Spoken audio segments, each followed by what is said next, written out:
puedan.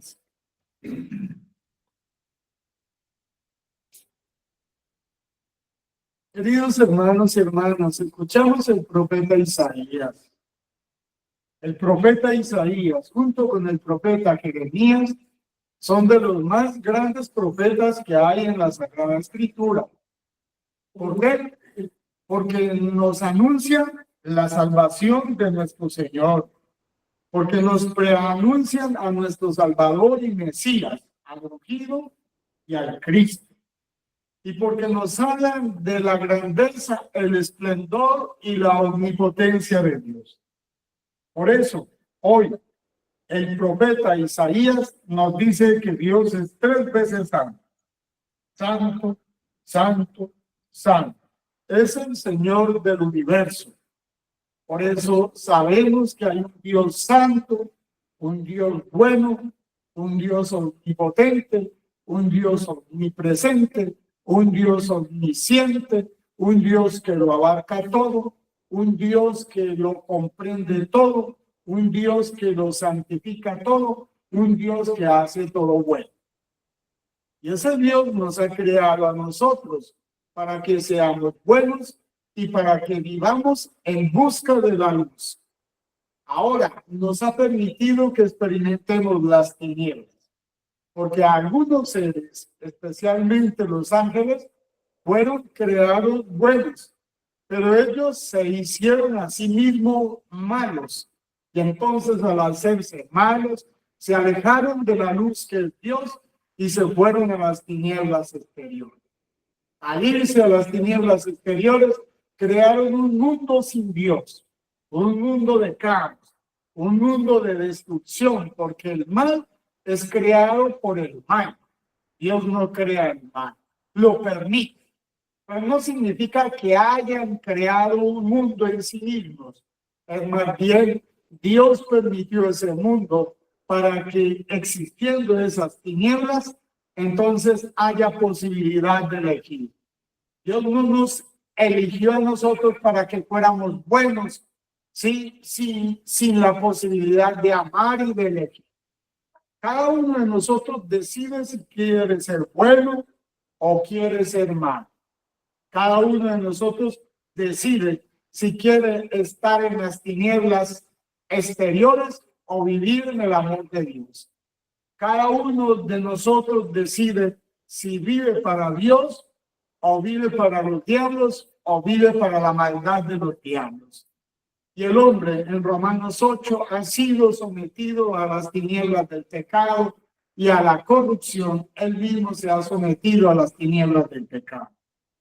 De modo que cada uno de nosotros debe recurrir a la gracia para poder vencer los diablos. Debe recurrir a la gracia para poder vencer las tinieblas. Y debe recurrir a la gracia para poder tener amor en el corazón.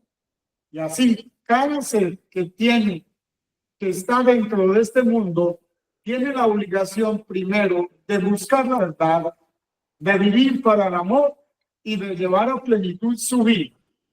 Es decir, si no buscamos la verdad, entonces estaremos en el error.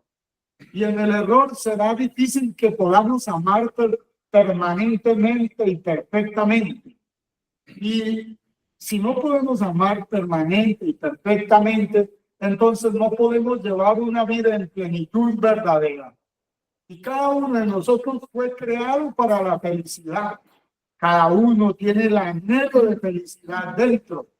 Y entonces, si no vivimos de acuerdo con ese anhelo, entonces algo nos está faltando. Y nos falta Dios. Por no tener a Dios, entonces este anhelo de felicidad no llega a la plenitud. Cada uno de nosotros tiene un anhelo de libertad dentro. Nadie quiere ser esclavo y nadie quiere ser infeliz. Y al tener ese anhelo de libertad, pues hemos sido creados como hijos de Dios para vivir en la libertad de los hijos de Dios. Nacimos para vivir en un mundo libre, pero resulta que en esta tierra necesitamos unas reglas y unas leyes de Dios para no desbocarnos y convertirnos en animalitos. Animalitos que solamente tienen instinto Tienen ganas de comer, comen, tienen ganas de aparear, se aparean, tienen ganas de dormir, duermen, tienen ganas de rasgar algo y lo rasgan. Los seres humanos no somos así, ni podemos ser así. Tenemos una inteligencia que nos da la capacidad de pensar que en este momento no nos podemos aparear. Nos da la capacidad de pensar que en este momento no debemos comer. Nos da la capacidad de pensar que en este momento no debemos dormir. Y entonces dice el libro del Eclesiástico, hay tiempo para descansar, tiempo para dormir, tiempo para tirar piedras, tiempo para cantar, tiempo para dejar de cantar, tiempo para todo. En la vida hay tiempo para todo. Y el éxito de la vida depende de cómo sepamos aprovechar este tiempo. El tiempo para estudiar es para estudiar, el tiempo para trabajar es para trabajar. Pero ¿qué le sucede a la gente de hoy? No estudia, no ora, no reflexiona, porque la mayoría de la gente corre para sus trabajos, están todos los días en sus trabajos, llegan a las casas a lavar la ropa, a fregar con las cosas, y entonces ahí no tienen tiempo de leer un libro, no tienen tiempo de meditar, y luego prenden un televisor que está ideologizado, un televisor que no dice la verdad, o luego no tienen el discernimiento para entrar al celular y buscar qué es verdad, qué me conviene y qué no me conviene. Entonces vivimos en una sociedad donde todos los días las personas se van volviendo idiotas en el sentido castizo de la palabra. Y el que no sepa, pues busque en un diccionario de la Real Academia de la Lengua qué significa la palabra. Sí, una palabra muy castiza. Entonces, significa que nosotros tenemos que vivir no de acuerdo con estas meras cosas temporales, sino que vivimos para las cosas celestiales.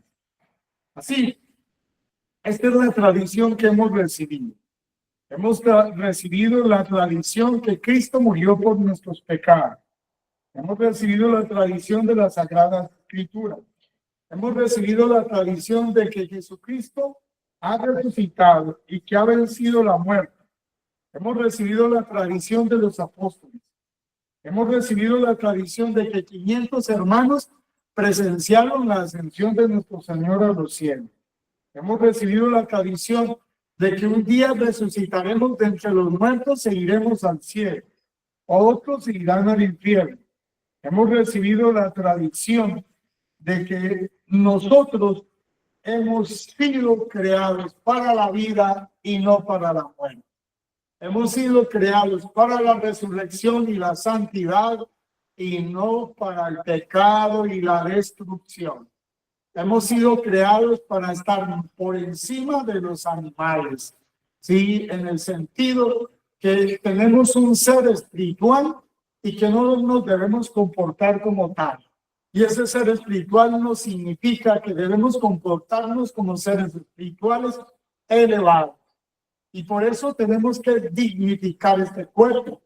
Y lo dignificamos vistiéndonos bien, tratándolo bien, ¿sí? Orando por él, siendo dignos con este cuerpo que Dios nos ha dado para que nos santifiquemos y no haciendo cosas indignas de este cuerpo, como bien lo vemos en esta sociedad, que la gente se denigra con pinturas, se denigra con talabrándose el cuerpo, se denigra vistiéndose muy mal, se denigra con comportamientos grotescos que parecen más bien gritos de diablos que cantos de ángeles.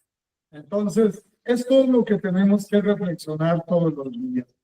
Así es que tenemos que remar mal adentro porque Jesús está en la barca. Y remar mal adentro es entrar en las profundidades de Dios. Porque quien no rema mal adentro, entonces no puede entrar en las profundidades de Dios. Es decir, este mundo produce miedo para los que no están con Dios. Pero para los que viven con Dios no puede haber miedo. Solamente tiene que haber paz en el alma, serenidad, bondad, ternura y gracia. Y así es que, pues aquí tengo dos padres que tienen dos niñas y las están educando. Esos dos padres que tienen dos niñas tienen que crear y educar a estas niñas sin miedos, sin taras, enseñándoles a rezar, enseñándoles a confiar a Dios, porque si estas niñas aprenden a confiar en el mundo, entonces se llenarán de miedos. Si estas niñas ven los instrumentos del amor de Dios en papá y en mamá, que cuando papá y mamá se aman y tienen confianza papá y mamá, entonces las niñas reciben confianza en la honestidad, en el vestir, en el rezar, en el decir siempre la verdad, en un beso, en un abrazo, en el respeto familiar. Entonces estas niñas podrán crecer al amparo de papá y mamá, que son ministros del amor de Dios. ¿Cómo se vencen los miedos y cómo nace una persona sin miedos? Desde la cuna, cuando hay papá y mamá que aman y son temerosos de Dios, y entonces el amor de Dios está encendido en papá y mamá, entonces el amor de Dios encendido en papá y mamá me lo transmiten así. Eso significa remar mar adentro, es entrar en las profundidades de Dios donde no hay miedo. Remar mar adentro es entrar en las profundidades de Dios donde no hay esclavitudes. Remar mar adentro es entrar en las profundidades de Dios donde no hay muerte. Y entonces el morir un día en que este cuerpo se acaba, entonces significará empezar a vivir. Así que una de estas criaturas que tengo aquí a mi frente, una sola, vale más que todo el universo y que todas las joyas de él. Así que papá y mamá tienen que crear, tienen que dirigir y tienen que llevar estas dos criaturas a que lleguen al cielo, porque entonces papá y mamá habrán perdido el alma. Papá y mamá tienen que hacer que estas dos criaturas lleguen al cielo, porque para eso fueron creadas. Es papá y mamá santificados en el sacramento del matrimonio, concibieron estas dos criaturas y estas dos criaturas fueron pensadas, fueron deseadas para ir al cielo y para brillar como estrellas por la eternidad. Amén.